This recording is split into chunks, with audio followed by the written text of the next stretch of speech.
আমি রাখতে চাই না, কিন্তু কেন জানি না আমি খুব রেগে যাই। আমার প্রচন্ড রাগ হয়।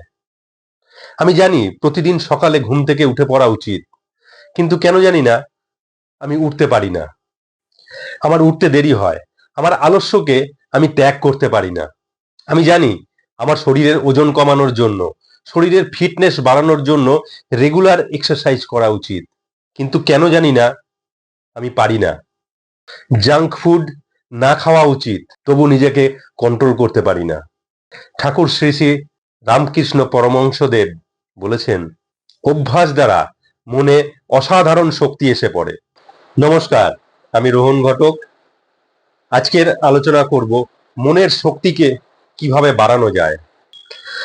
আজকের এই ভিডিওটি খুব মনোযোগ সহকারে দেখবেন এবং শুনবেন খুব কেয়ারফুলি, তাহলে আপনি আপনার মনের শক্তিকে বাড়াতে পারবেন।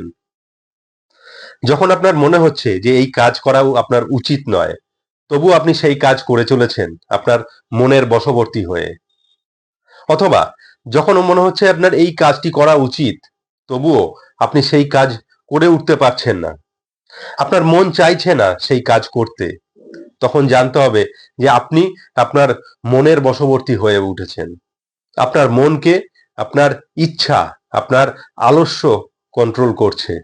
মনের শক্তি কিভাবে বাড়ানো যায়, এই প্রশ্ন বহুজনের মনের মধ্যে থাকে। ধ্যান করলে মনের শক্তি বাড়বে?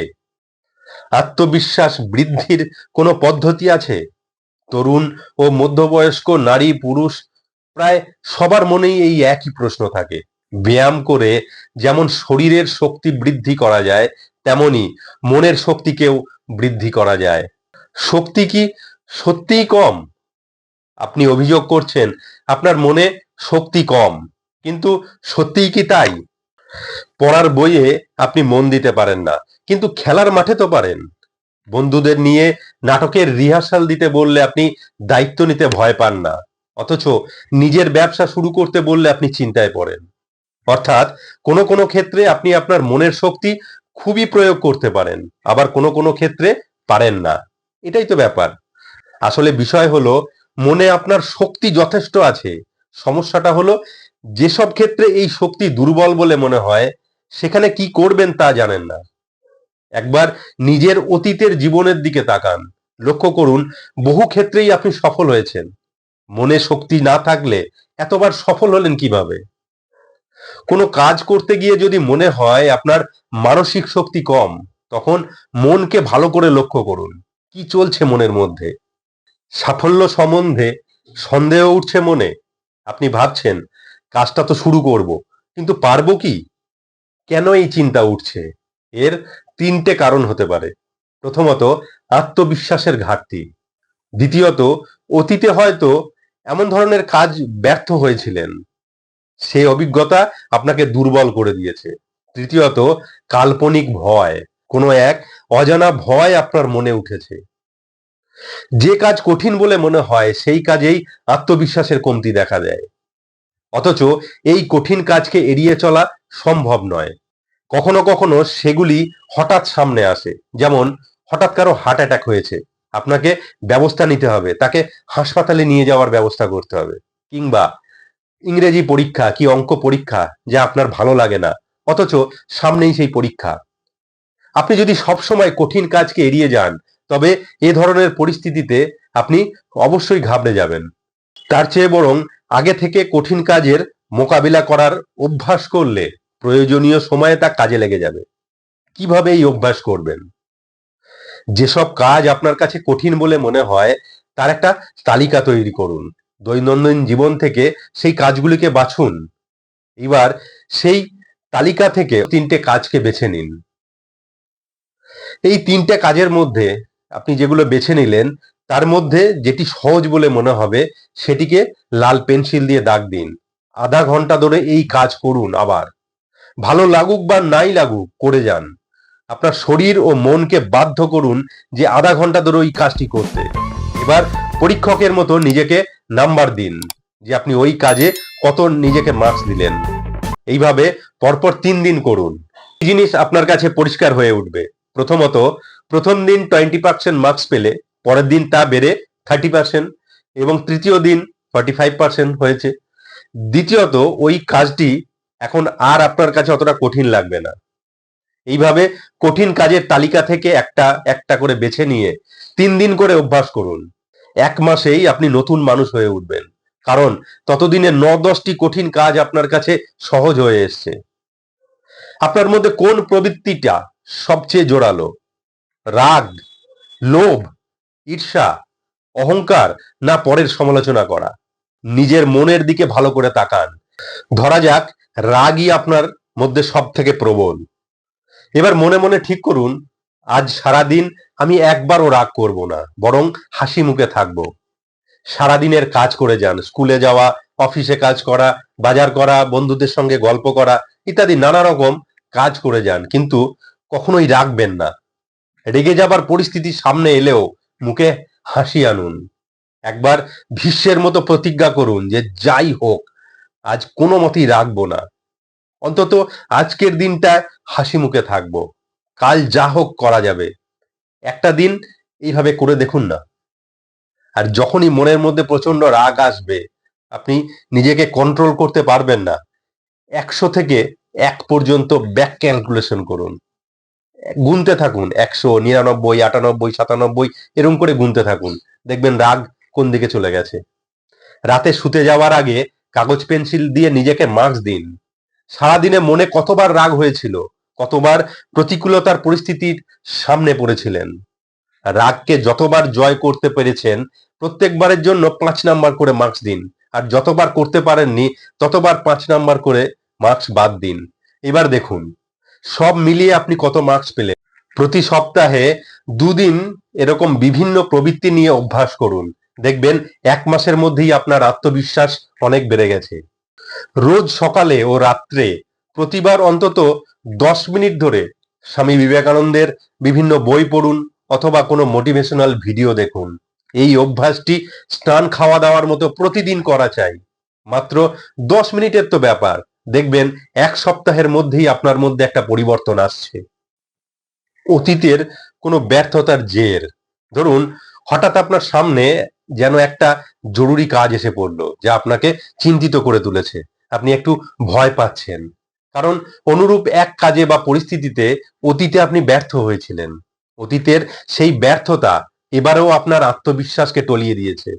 আপনি চিন্তিত, উদ্বিগ্ন, বুঝতে পারছেন না যে কি করবেন। মনের শক্তি ফিরে পেতে চাইছেন আপনি। কি করা দরকার? একটা সাধারণ ও নির্দিষ্ট সমস্যার কথাই ধরা যাক। একজন ভদ্রমহিলা দুপুরে একটা টেলিফোন পেলেন যে তার ননদ স্বামী সন্তান দেবরকে নিয়ে আসছেন 7 দিনের জন্য তার বাড়িতে। ছেলে মেয়ে স্কুলে, স্বামী অফিসে। খবরটি পেয়ে তিনি খুশি হলেন, সেই সঙ্গে চিন্তিত। গত বছর তার শ্বশুর শাশুড়িও ও আরো কয়েকজন এসেছিলেন, সেই সময় তাদের খুব অসুবিধা হয়েছিল। সেই ঘটনার স্মৃতি তাকে উদ্বিগ্ন করে তুলেছে। কেন অতীতের ব্যর্থতা আমাদের মনের জোর কমিয়ে দেয়? কারণ অতীতকে বিশ্লেষণ করে ভালো করে দেখার চেষ্টা করি না। অতীতের ব্যর্থতাকে ভালো করে পরীক্ষা করলে দেখতে পাবো যে 2টি কারণে ব্যর্থতা আসে। 1, পরিস্থিতিগত, 2, নিজের মানসিক অবস্থাগত। ওই ভদ্রমহিলার কথাই ধরা যাক। অতীতের ঘটনা বিচার করলে তিনি হয়তো দেখবেন যে তখন অসুবিধে হয়েছিল, কারণ হয়তো তারা শীতকালে এসেছিলেন এবং বাড়িতে বেশি লেপ কম্বল ছিল না, কিংবা বাড়িতে কেউ অসুস্থ ছিল যার ফলে তিনি দুদিক সামলাতে পারেননি। এবারে দেখুন অতিথিরা আসছেন ঠিকই, কিন্তু পরিস্থিতি ঠিক আগের মতো নয়। এবার গ্রীষ্মকাল এবং বাড়িতে হয়তো সবাই সুস্থ। ওরা আসতে আপনার উপর যে অতিরিক্ত কাজ পড়বে তা আপনি স্বামী বা সন্তানের সাথে ভাগ করে নিন। যেসব নতুন চাপ বাড়বে সে সম্বন্ধে আগে থেকেই চিন্তা করুন এবং কিভাবে সমাধান করবেন সেটা ভাবুন। এবার আপনার নিজের মনকে সেই মতো প্রস্তুত করুন। মানুষ ভয় পায় কখন? যখন ভবিষ্যৎ অনিশ্চিত থাকে কিংবা ভবিষ্যৎ সম্বন্ধে সে কোনো সুষ্ঠু পরিকল্পনা করতে পারে না। অতীতের ব্যর্থতা থেকে কিভাবে শিক্ষা নিলে ভবিষ্যৎকে আপনি মোকাবিলা করতে পারবেন, সেই অভ্যাস গড়ে তোলা উচিত। অতীতের কোনো ব্যর্থতা নিয়ে চিন্তা করুন ভালো করে, পুরো ঘটনাটাকে মনে করার চেষ্টা করুন, তারপরে ঘটনাটিকে সংক্ষেপে লিখুন একটা কাগজে। ব্যর্থতা বা অসুবিধাগুলো নির্দিষ্ট করে ফেলুন পয়েন্ট করে করে। প্রতিটা ব্যর্থতা বা অসুবিধার কারণগুলি এক একটা করে লিখুন। কিভাবে এগুলির সমাধান করা যেত সেই সম্বন্ধেও ভালো করে ভাবুন আর লিখে ফেলুন। এবার ভবিষ্যৎ ঘটনায় কি কি অসুবিধা আসতে পারে সেটা লিখুন এক এক করে। প্রতিটি সমস্যার সমাধান কিভাবে করা যায় তাও লিখুন। আর কোনো সমস্যা আসবে না, আর কোনো মনের মধ্যে আশঙ্কা তৈরি হবে না, আর কোনো অতীতের ভয় আপনাকে গ্রাস করবে না। কাল্পনিক ভয়কে দূর করুন। অনর্থক আশঙ্কা বা কাল্পনিক ভয় মনের শক্তিকে কমিয়ে দেয়, ফলে কাজ করতে গিয়ে আপনি অসুবিধা বোধ করেন। এই সমস্যাকে জয় কিভাবে করবেন প্রথমেই বোঝার চেষ্টা করুন। আপনার ভয় কতখানি বাস্তব, কতটা কাল্পনিক। মা বাবা, স্কুল কলেজ, আত্মীয় বন্ধু, আপনার নিজস্ব প্রবণতা ইত্যাদি আপনার মনকে বিশেষ রং রূপ দিয়েছে। এর ফলে অনেক সময় আপনি অনেক কিছুকেই স্বাভাবিক বলে মনে করেন, যদিও বিচার করে দেখেননি এগুলো সত্যিই স্বাভাবিক কিনা। পরিণতি স্বরূপ আপনার মন সত্য ও কল্পনার পার্থক্য বুঝতে পারে না, কিংবা মনে করেন একটা বিশেষ সমস্যার সমাধানে একটিই পথ আছে। মন তখন পরিস্থিতির সামগ্রিক বিশ্লেষণ না করে একটা অংশ নিয়েই ব্যস্ত থাকে। অন্যান্য অংশ সম্বন্ধে অজ্ঞানতা থাকায় কল্পনা দানা বাঁধে, এবং এই কল্পনাই আপনার সমস্যাকে ঘনীভূত করে। একটা উদাহরণ নেওয়া যাক। ধরুন আপনি ইঞ্জিনিয়ারিং কলেজে ভর্তি হওয়ার জন্য পরীক্ষা দিচ্ছেন। আপনি জানেন না শেষ পর্যন্ত চান্স পাবেন কিনা। এটি আপনাকে অস্থির করে তুলেছে। এবারে এই ভয়কে ভালো করে লক্ষ্য করুন। মনে কোন আশঙ্কা উঠছে এবং এটি কতখানি যুক্তিযুক্ত তা আবিষ্কার করতে চেষ্টা করুন। আপনার মনে কি কি আশঙ্কা আসতে পারে? যদি চান্স না পাই, ইঞ্জিনিয়ার হতে না পারলে কি করব? প্রশ্ন করুন এবার যে যদি আপনি চান্স না পান তার পার্সেন্ট কতটা? কেন ইঞ্জিনিয়ার হতে চাই? সামাজিক সম্মান ও অর্থের জন্য? আমি 5 বছর পরে যত টাকার চাকরি পাবো, একজন মেডিকেল রিপ্রেজেন্টেটিভও ততটাই ইনকাম করতে পারে। চান্স না পেলে লজ্জাজনক পরিস্থিতিতে পড়বেন। আপনি কি সব সময় সফল হয়েছেন অতীতে? আপনার বন্ধু বা আত্মীয় কোনো কাজেই কি ব্যর্থ হয়নি কেউ? বা কোনো কাজে ব্যর্থ হলে সবাই কি তাকে ছিছি করেছে? এইভাবে আরো অনেক প্রশ্ন করে নিজেকে বিশ্লেষণ করুন। বিপদ এলে মোকাবিলা করব, এই চিন্তার চেয়েই আগে থেকে নিজেকে তৈরি করা দরকার। কাগজ পেন্সিল নিন। আগামী মাসে বা বছরে যেসব সমস্যায় পড়তে পারেন এমন একটি বেছে নিন। সমস্যাটিকে সঠিকভাবে গুছিয়ে লিখুন কাগজে। আপনার ভয়গুলিকে এক এক করে লিখুন। এবার প্রতিটি ভয় ও আশঙ্কাকে বিশ্লেষণ করুন গভীরে গিয়ে। দুঃখ সহ্য করা শিখতে হবে। দুঃখ এলে বা প্রতিকূল পরিস্থিতিতে মানুষ কি করে? ডাক্তারের ভাষায় ফাইট অর ফ্লাইট, অর্থাৎ লড়াই করো বা পালিয়ে যাও। আর একটি পথ আছে সহ্য করা। আপনি কখনো বক্সিং শিখেছেন? এতে একটা প্র্যাকটিস হলো ড্যামির আঘাত সহ্য করা।